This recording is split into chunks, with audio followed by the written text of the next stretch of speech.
that South African blacks have about money. What is that? The biggest misunderstanding we have is that money will finish. Okay. We have this understanding that there's this pie of money, and if David has the big piece, he's finishing it. Therefore, if I have a big piece, I must stop everyone else from eating because they're going to finish it. Okay. Money is created. Yeah. David, if you go and buy a piece of wood for 100 rand, you convert it into a chair and sell it for 300 rand. Where did you get the other 200 rand? Created the money. Created the money. Yeah. And the people who've understood money know that money is created.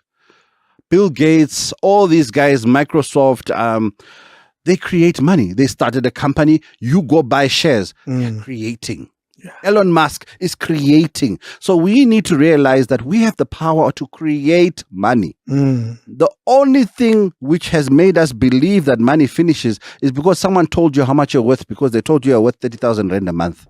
And it starts here, it ends here. You know it. That's your pie. That's it, yeah. That's your salary. And that finishes. It's your universe. It's going to finish, yeah. 30,000 will finish. Yeah. But if you realize that other than serving the 30,000, I can buy wood and make chairs. I can create more. Add 5,000. Exactly. Yes. I can go plant seeds and grow plants. I am creating money. I can go buy pigs or chickens. I am creating money. And we grew up in that creative environment. Our Commonwealth system around as Africans was that we lived in a village and money was always being created because there was always multiplication. Now you get a situation where someone comes and takes everything you've created. And so as a result, you live in that universe and of things disappear. And disperses you because our power was in unity. Yeah. The fact that the Mashabela has lived next to this family and it's been done for generations and you've helped each other out, that was the power. And then the white man dispersed us into cities, and in that city then said, this piece of paper is now how wealth is measured. Yeah. So now brothers are far apart, sisters are far apart, and you don't have that common economy and people are suffering. Listen to the testimony of people who stayed in the suburbs and moved back Ekasi and stay with family, and how their lives have come back together. What are the long-term implications of this misunderstanding that money finishes? That we will always be divided and ruled. That's how we get these whole myths. They're not even myths, these facts that when black people, black men, black women make it up that corporate ladder, they pull the ladder up. Because they think, so nobody else will. No, you're going to come for my job. Yeah, that's what we believe, because and that's enshrined in our brains. It's in our brains because there's only one. I mean, there's only one token black director, and I'm that. Yeah. Now, if I bring other black people around me, what if they're better than me? Then I might lose my job. So we need to break down those barriers to say, no, when I empower my brother and we now have 6 black directors, suddenly we have a black company. You know? So these are the things which we need to kill. South Africa, money will not finish. Yeah. The money is not ending anytime soon. It's being created. All money does is it flows. And the creators are those who figured it out.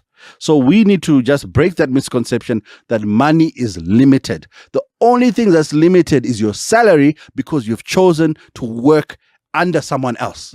However, if you're a creator, your salary, your creation ability is limitless. Hence now on social media, everyone wants to be a millionaire and a billionaire. But you're emulating people who have mastered creation. How are you going to be that person if you're not creating? So find your space, create your thing, and create your wealth.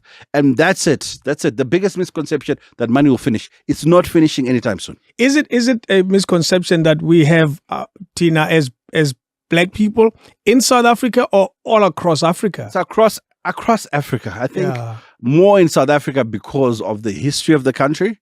You know, apartheid was real. They messed our minds and they knew what they were doing. It was proper psychological warfare. And we were taught to believe that A, we have to be different. B, we need to hate outsiders, and C, and all sorts of things. So it's worse here. In the rest of Africa, when colonialism left, people realized, okay, this is ours. We can create, you know.